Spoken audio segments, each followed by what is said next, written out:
Спасибо, спасибо. Компании тоже заказчиков, это различные, значит, структуры Таграса и так далее.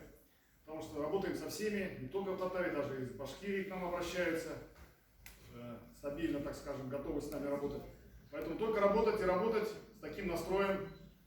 Вот. Вам всем также цвести и пахнуть. Еще раз, уважаемый Рустам Фаридович, уважаемые работники, наши швеи, швейной фабрики. Фабрика же, да? Да. Фабрика, я сказал. От всей души поздравляю вас с профессиональным праздником. Здесь, я всегда говорю, здесь самые красивые девушки нашего города, района. Всегда приятно находиться с вами. Мы буквально, когда были тоже на прямой связи, да, и с Минихановым Рустамом Нургалиевичем, и с Путиным вроде вы были, да, с президентом Российской Федерации.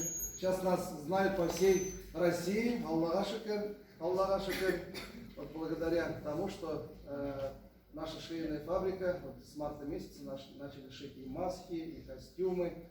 Спасибо Татнефти, Маганову Наилю Фатовичу за тот предоставленный объем, за финансовые средства, которые выделяются.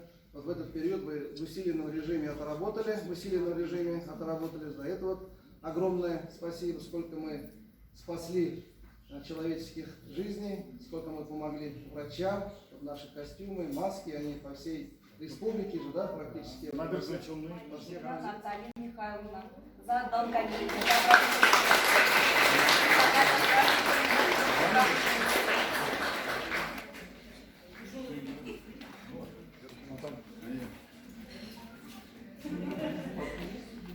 Вас еще не награждали, да, спасибо.